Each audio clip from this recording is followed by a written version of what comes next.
mbokk yi asalaamu aleykum.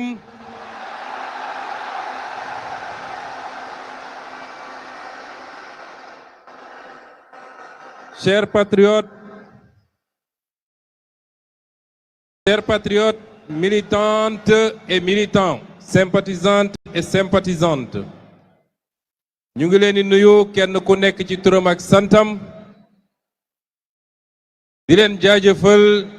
di leen delloo njukkal ci seen taxawaay.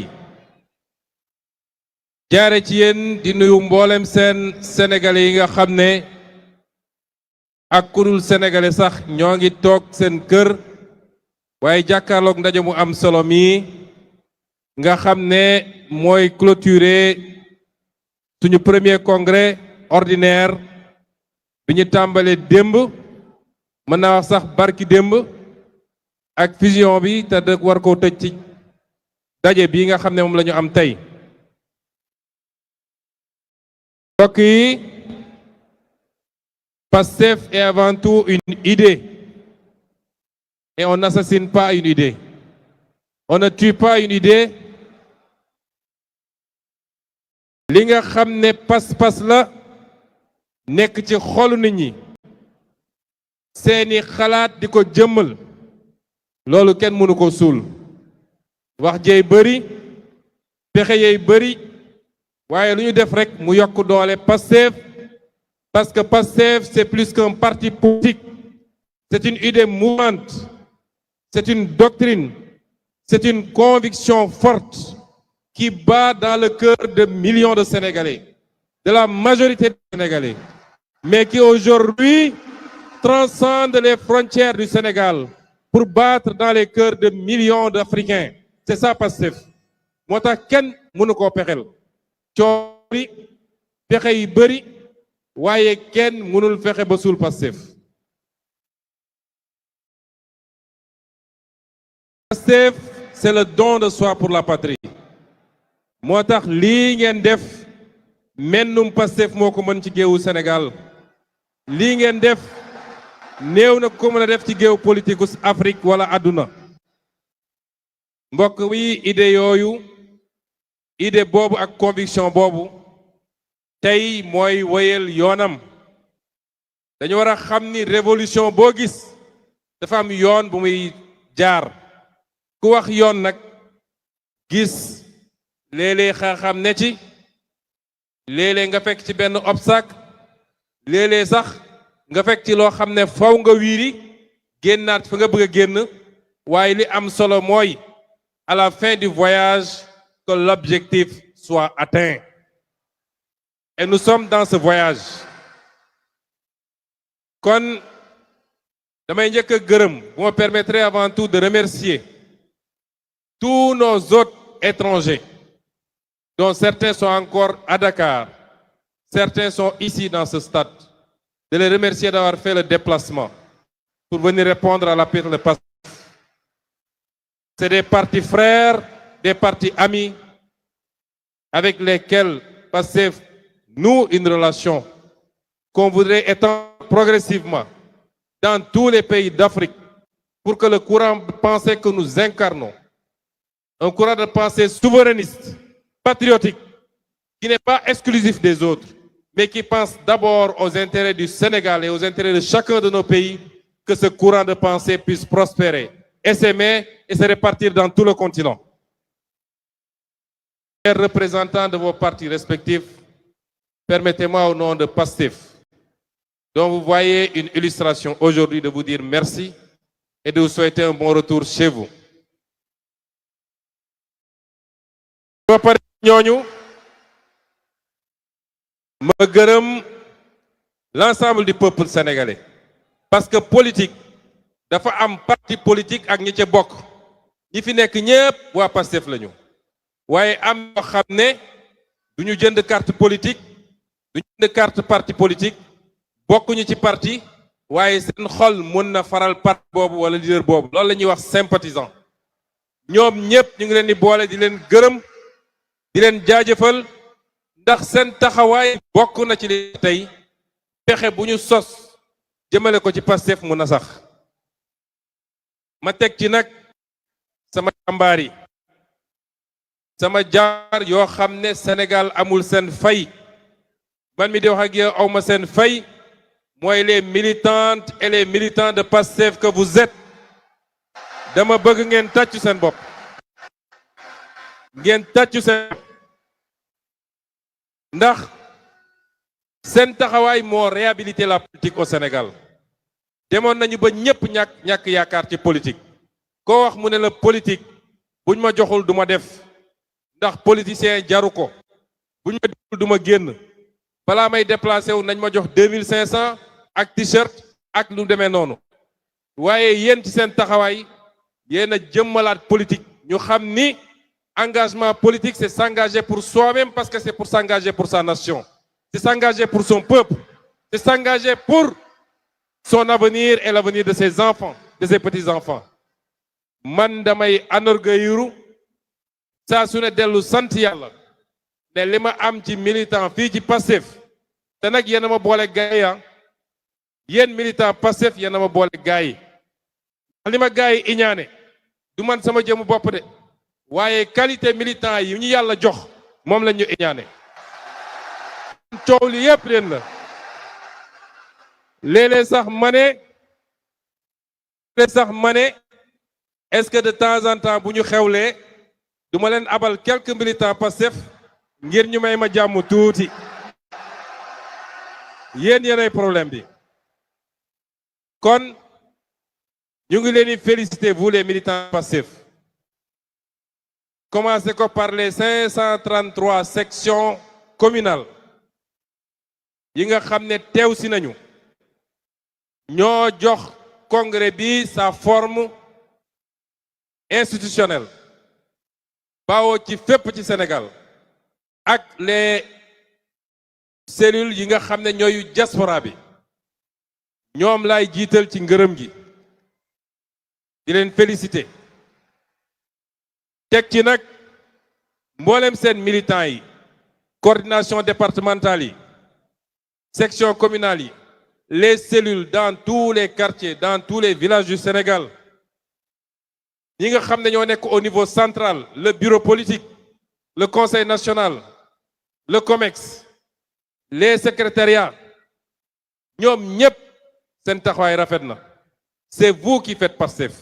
c'est vous qui faites la fierté de Pastef kon ñu ngi leen di gërëm waaye di yokk ngërëm gi nag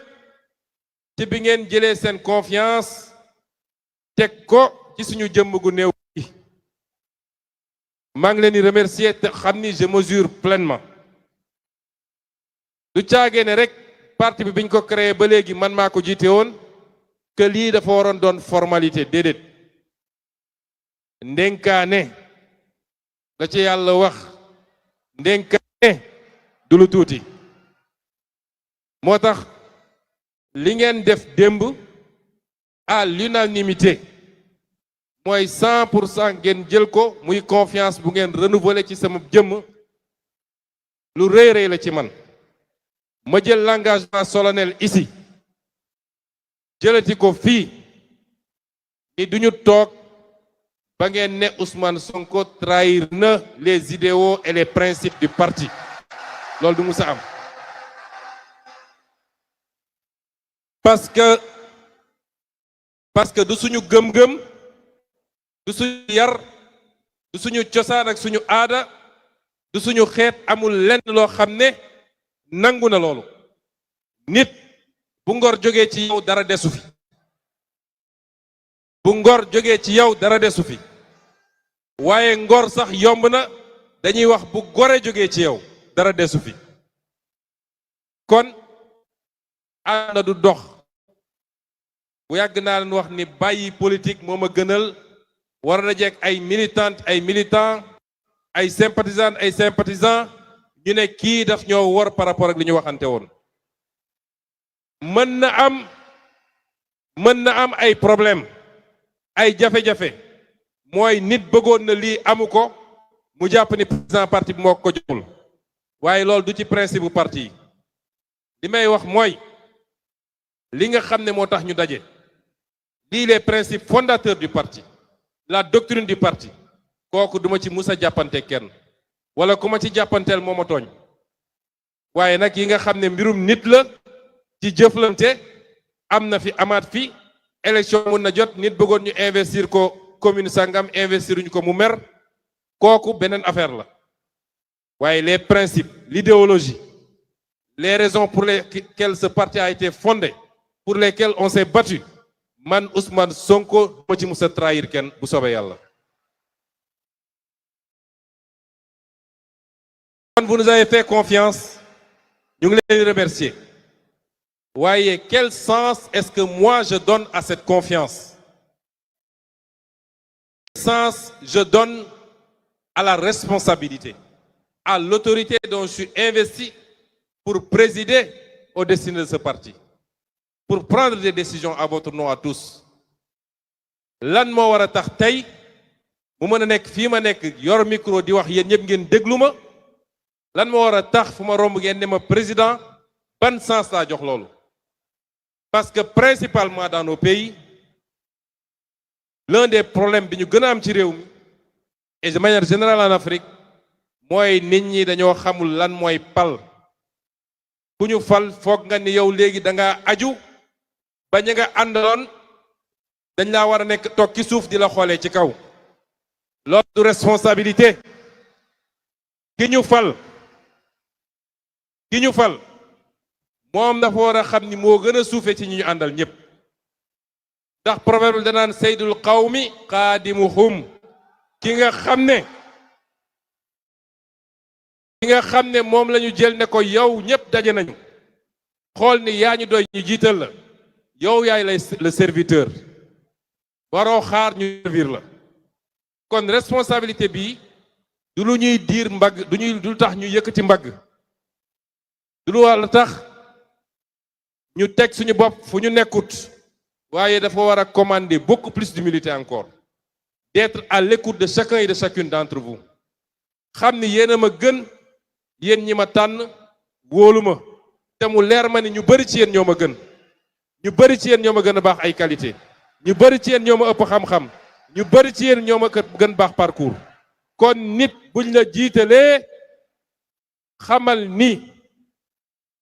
sa première responsabilité mooy nga wàcce sa bopp. man de bu dul woon li ngeen di insisté yéen seen bopp ci mbirum sécurité su may génn sax duma ànd ak garde du corps ci biir nit ñi laay nekk dëkk ci biir nit ñi di jëflanteeg nit ñi. kon xam leen ni je suis votre serviteur. ci lan laa ni servir pas ci sama bëgg-bëgg bopp waaye li nga xam ne moo ñu dajale fii ñun ñëpp dañoo dox ba daje. ñii Matam lañu dëkk ñii Kédougou ñii Kolda ñii Ziguinchor ñii Mankaañ lañu ñii olof lañu ñii séeréer ñii joola ñii pël. kon li ñu dajale ñun ñëpp mooy benn gëm-gëm bi ñu am ci lan la ñu war a def pour Sénégal baax. man ci loolu laa leen di servir ci loolu laay nekk suba ngoon guddeeg bëccëg. kon dama leen di remercier encore une fois wax leen ni on mesure la portée de ce choix waaye choix bi c'est la consécration d'un parcours ndax mbooloo boo ko jiitee fukki at ak ñaar ñu ne yeesal jot nañu tànnaat la dafa fekk peut-être am na loo wuyoo sa digganteeg nit ñi ci jiite boobu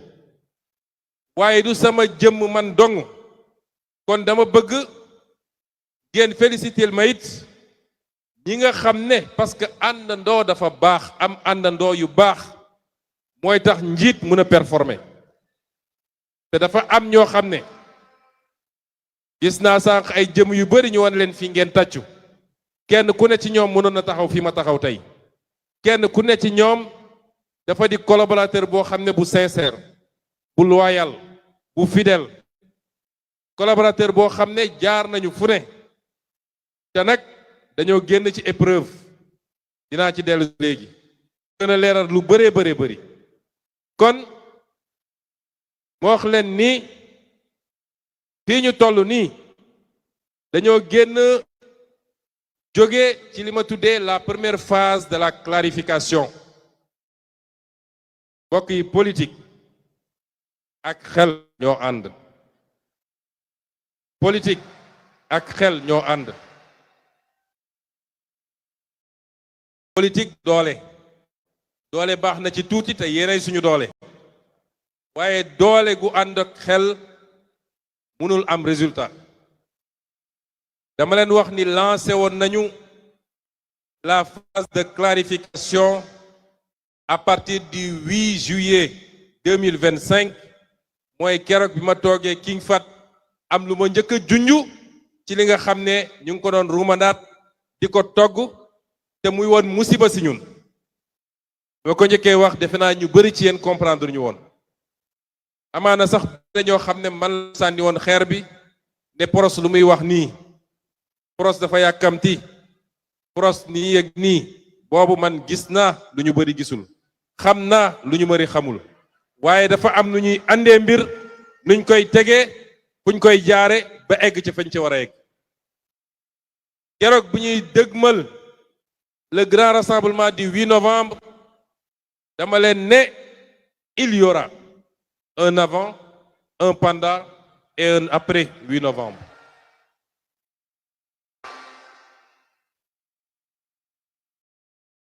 mbokk yi est-ce que seede ngeen yéen ñëpp tey jii ni il y a eu un avant un pendant et un après 8 novembre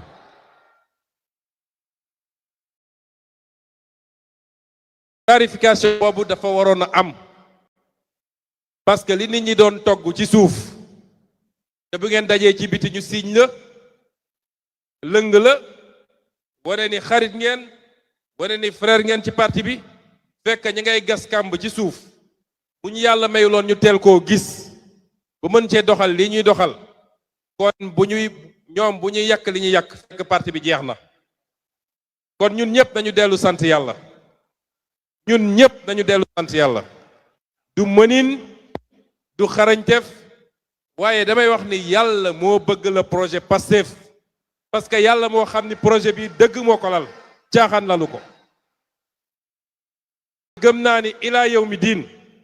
fii léegi ñu ngi fidèle à ce projet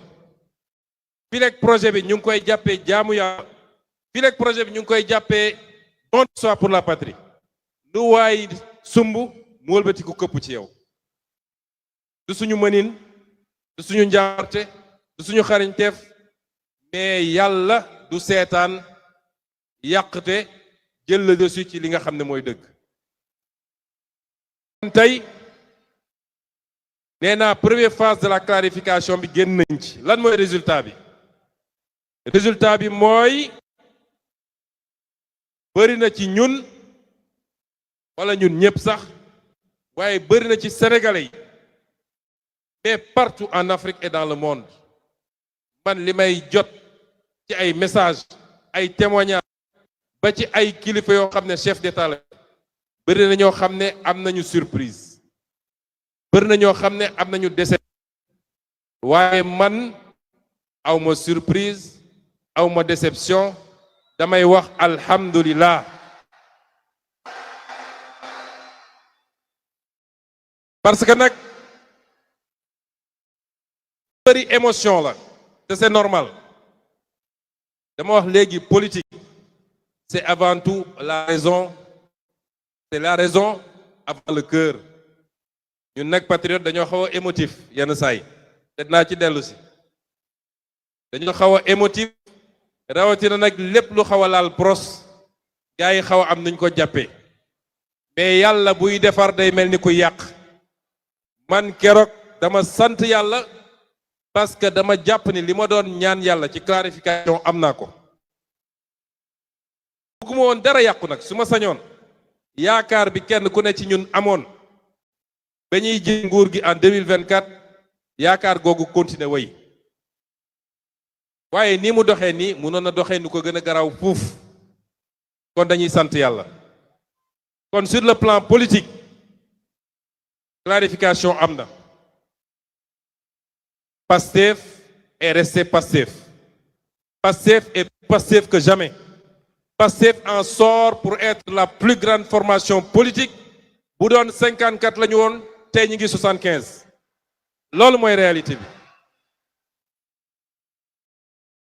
ci wàllu idéologique ak doctrinal léegi Sénégal yépp xam nañu ñan ñoo bëgg rupture ak changement ak ñan ñoo bëgg statu quo wala delloo ci système bi fi ne loolu leer na au moins kon ba léegi ñu ngi ci clarification mais loolu set na def nañu ñaari at ci gouvernement ñëpp xam nañ ni la bataille contre la corruption pour la justice pour la souveraineté pour la récupération de nos avoirs pour la renégociation des contrats ñëpp xam nañ ni primature lañ ko doon defee Premier ministre Ousmane Sonko moo ko doon xeex kon ñëpp xam nañu ñan ñoo conforme au combat de Pastef un combat pour la patrie un combat pour la souveraineté ak ñan ñoo bokkoon ci ñun fekk leneen la ñu gëm te ñun xamuñu ko tey ñu bëgg a restaurer le système ancien léegi feeñ na kon ci clarification ba léegi sur le plan institutionnel clarification am na waaye clarification institutionnelle bi dañ koo teel a démarrer mooy bi ñu ñëwee toog ne asalaamaaleykum waaleykum salaam balaa ñuy toog sax gannaaw bu ñu désigné candidat am na ñu commencé woon gis moo tax keroog bi ñu dëgmalee élection législative ñu gis lii di ñëw ni dañu fexe ba téye suñu assemblée ndax nit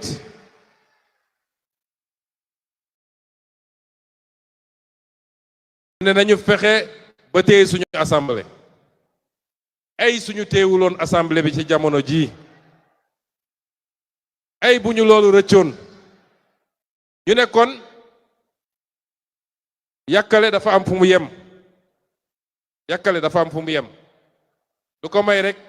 nga fanaane fande yow ak sa njaboot kon nañu fexe ba am lu ñu téye te amul cër bu gën a central buy que assemblée nationale cim réew looloo tax ñu def li ñu def yàlla jàppale ñu ci militants yi takk seen ndigg ñu wëraat Sénégal yàlla jox ñu lii mu ñu jox kon assemblée bi tey bokk na ci clarification bi nga xam ne door nañ ko fekk coow amagul clarification institutionnelle am na ñu dox nag ba léegi camp yi leer na ku nekk taxaw fi nga taxaw ba bëgg a wax sénégalais yi ni ñii nga xam ne ñooy les marchands des crises ñi nga xam ne crise dañuy dunde crise moo tax ñuy jot ay financement crise moo tax ñuy dund crise moo tax ñu mën leen recevoir palais kuy génn yóbbaale sa enveloppe ñooñ ñoo bëgg a gëmloo sénégalais ni crise am na crise amu fi il n'y a aucune crise institutionnelle au Sénégal il n'y a pas de crise configuration politique bi am Sénégal yàgg na am fëne ci àdduna te bal tàkkul coow amul c'est le peuple qui a choisi le peuple a choisi de confier la présidence de la République à quelqu'un même bu dee ñun ñëpp xam nañ fi ko yàlla jaarale waaye c'est le peuple qui a choisi et le même peuple aux mêmes proportions et pour un résultat plus déterminant a choisi de confier l'Assemblée nationale à quelqu'un d'autre ou à un autre kon ban crise moo fi mun a am constitution ak loi yi ne lii mooy cëru exécutif lii mooy cëru législatif ku nekk war a doxal li ngay doxal yemale ko ci loolu mu yem ci waaw réew yu mel ni France bi mu amee cohabitation mu am ñu yor législatif ñeneen yor exécutif da ku ñu parti est-ce que dañoo xeex kon crise amu fi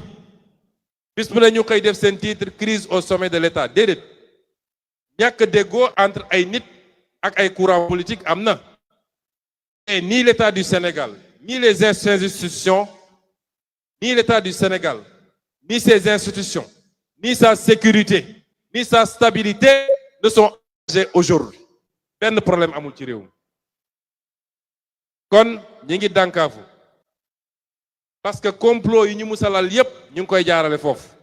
booy crise am na il faut que def li moo tax ñu ruumandaat li ñuy ruumandaat di ko bëgg a jaarale ci ay institutions yu am vocation judiciaire wala àtte li ma bëgg a wax nit ñi ce pays a assez souffert des complots et des combines Ce pays a assez souffert des complots et des combines. te booy seet ñi koy def dañ leen di lim bëriwuñu sur 17 millions de Sénégalais nekk ku nekk yem fu mu war a yem yow mii di haut fonctionnaire charte daf la wax lan mooy sa liggéey ñu dem ba loi ne la même sa supérieur bu la joxee un ordre manifestement illégal da nga war a bañ yow mii di gradé militaire force de défense et de sécurité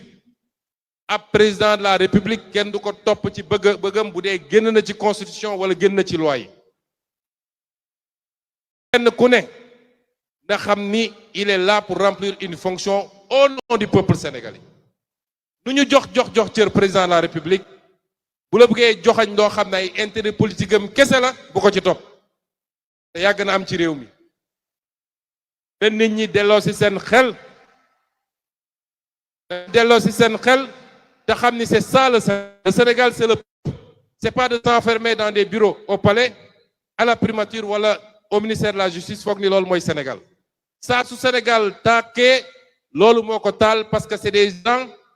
certaines personnes dem ba fàtte ni ñoom dañoo bokk ci peuple bokk ci réew ñu jàpp ni ñoom nag les parcelles de pouvoir qu'ils ont mën nañ ci abuser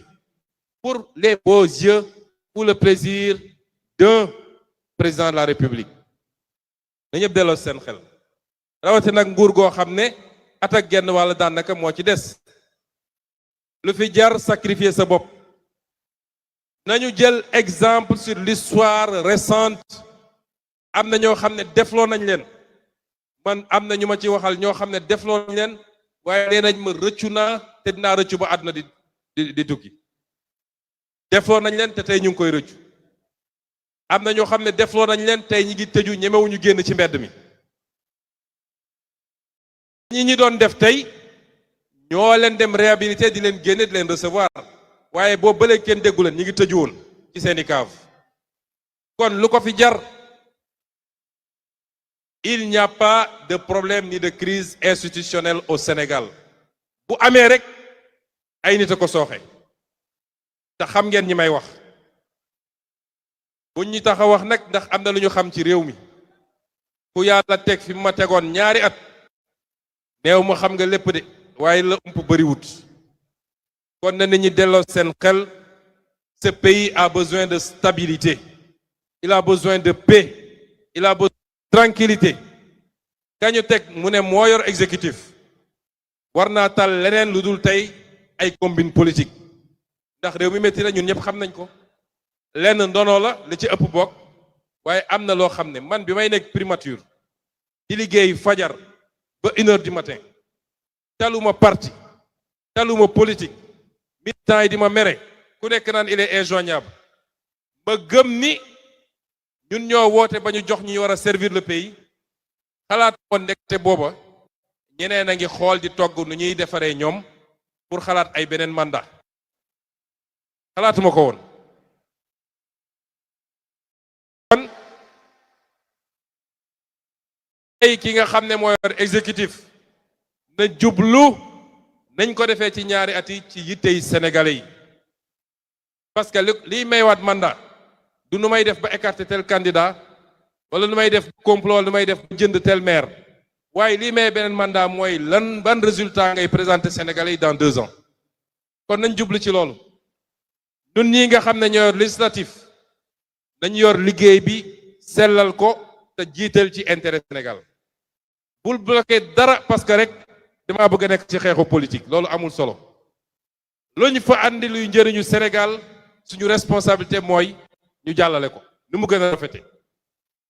kenn ku ne na def li mu war a def réew mi jëm kanam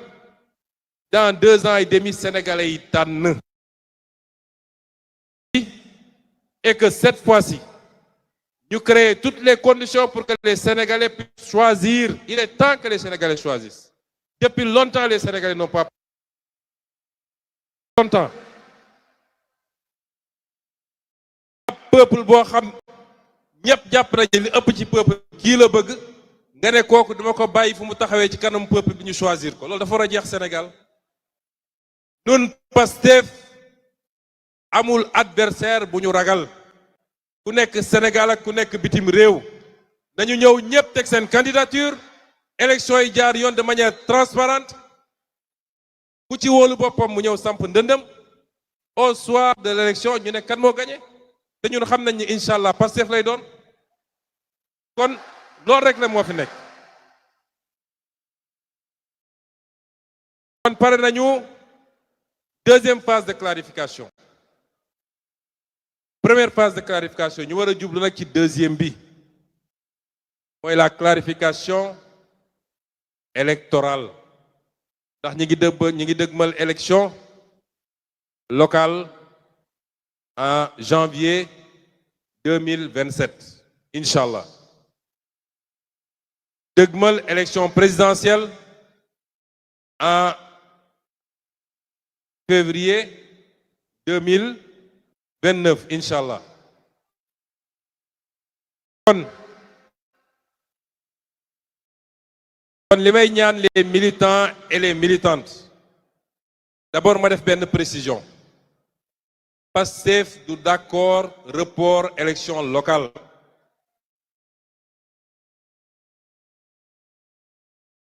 ku pare ñun pare nañu ku parewul ñun pare nañu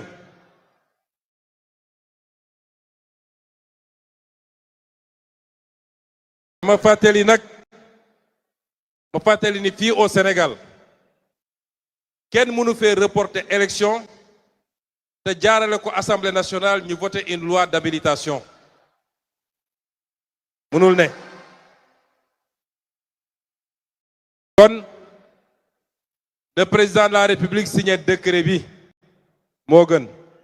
yéexal bi amul solo gone gu dem ba wóolu ay dooleem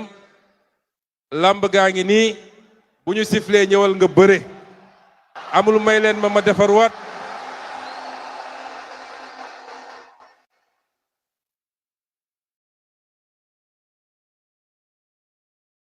amul may leen ma entraîné waat amul dama fàtte sama gàllaaj amul sëriñ bi nee na ma moom bëre rek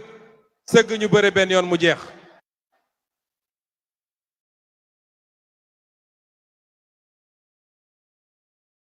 en perspective de ces élections may wax militants yi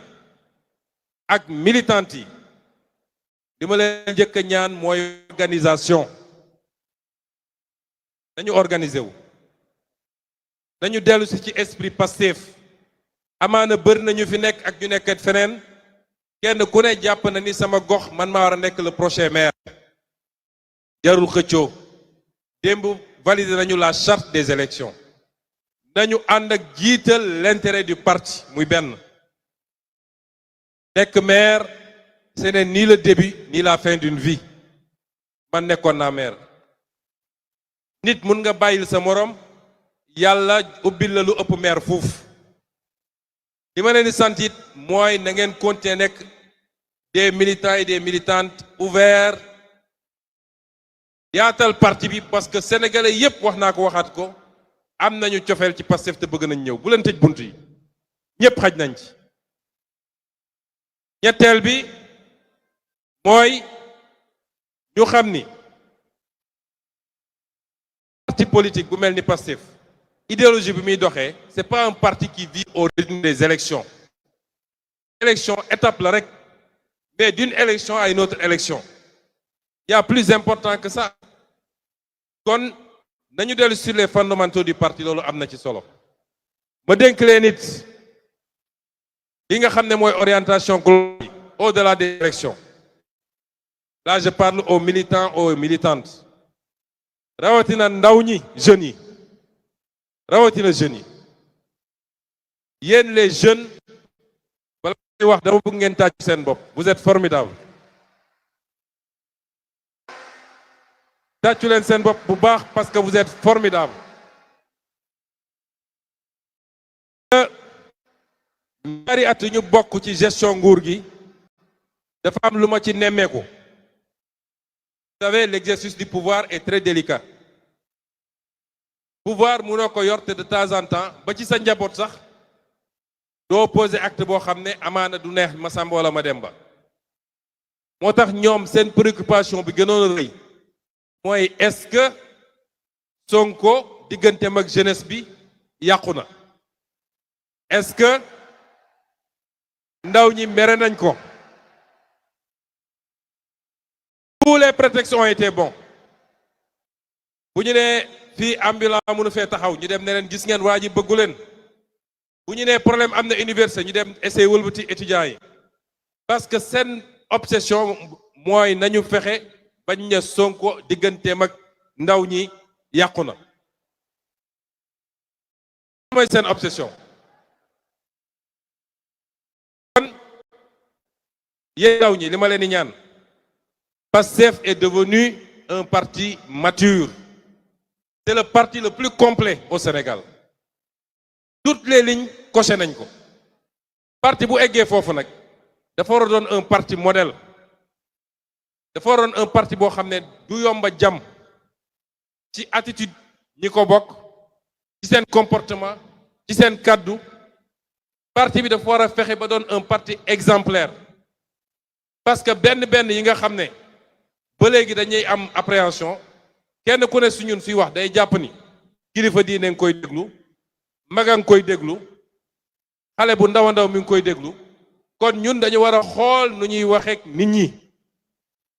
moo tax bu leen topp Pastefu 2021 du Pastefu 2026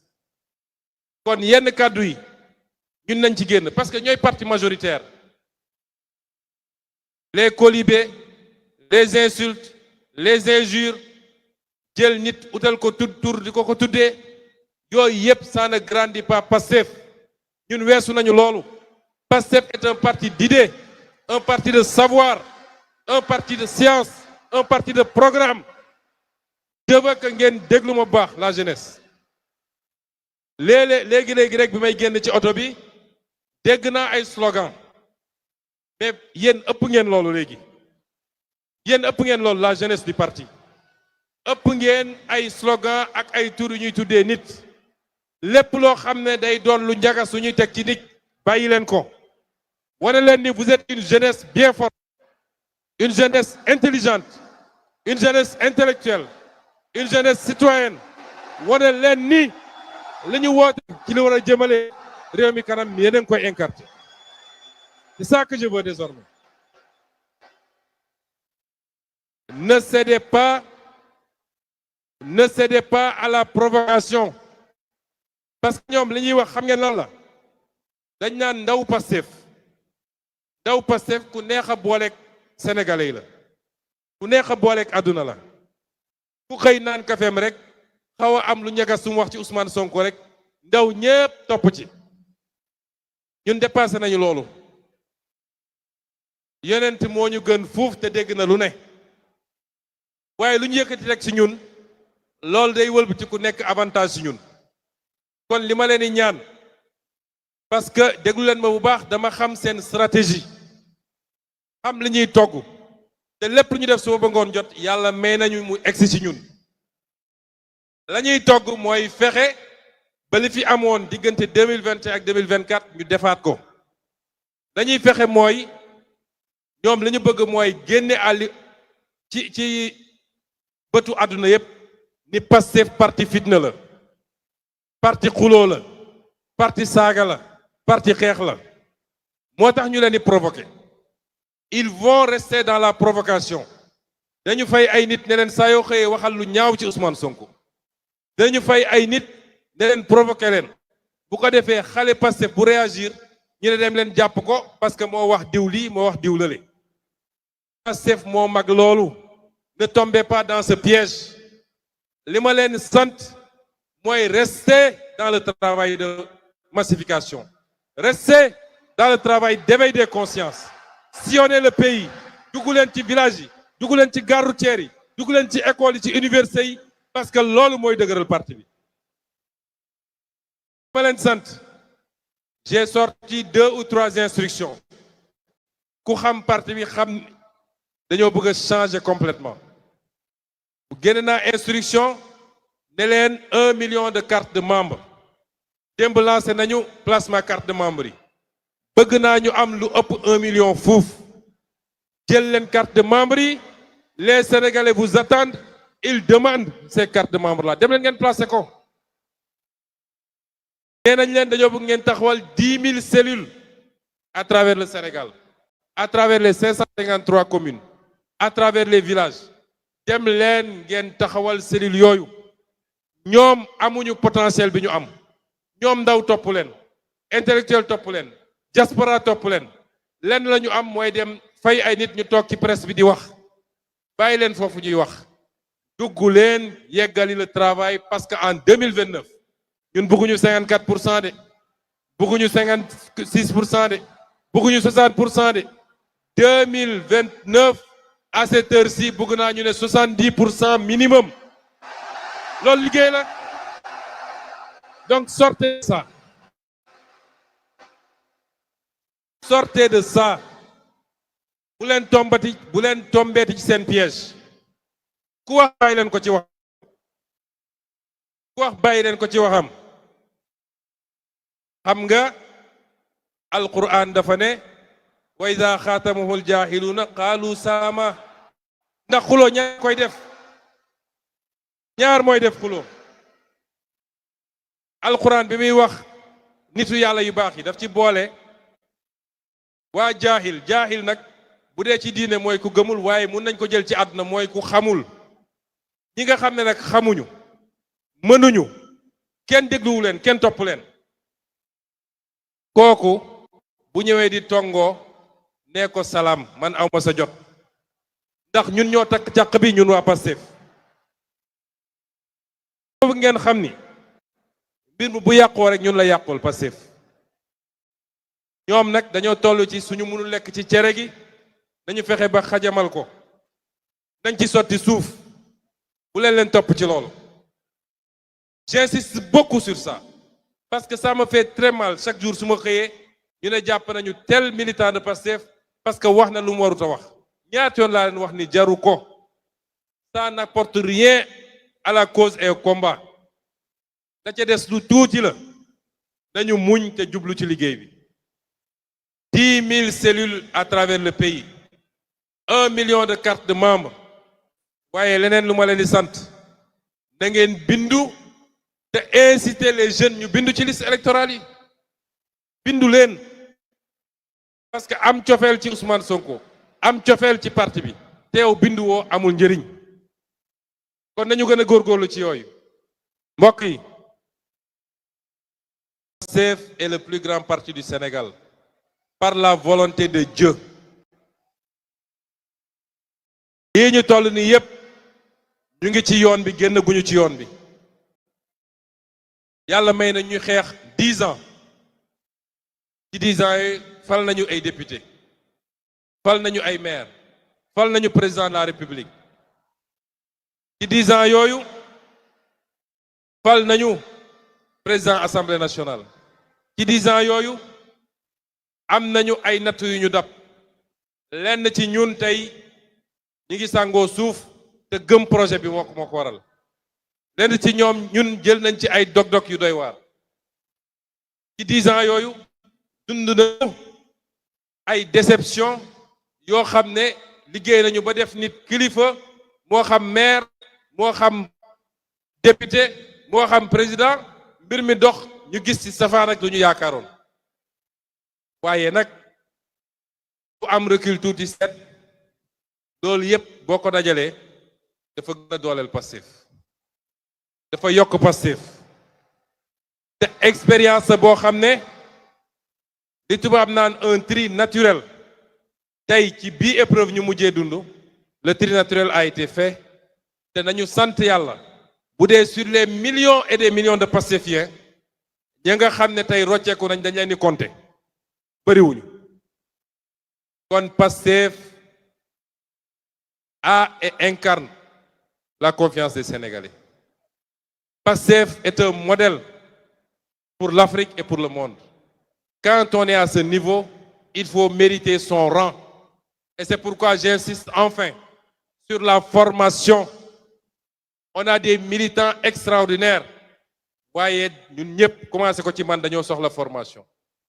formation ci tenue formation ci comportement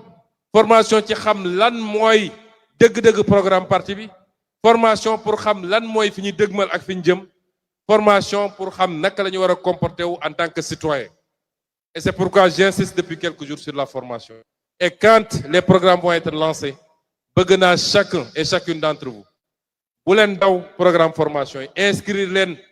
même les formations en ligne inscrire leen parce que loolu may ñuy permettre 2029 bu ñu yeggee fi ñu bëgg a yegg ñu am suffisamment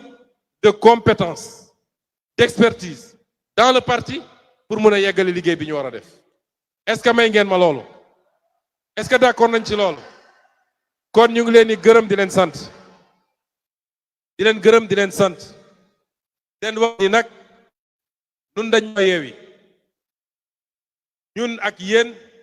désormais weer wu ne semaine bu ne ak suñuy programme politique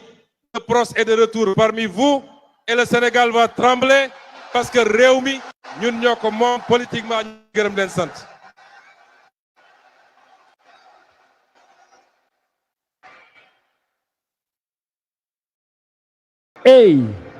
Et voilà, merci beaucoup. Le don de soi pour la patrie. Merci les patriotes.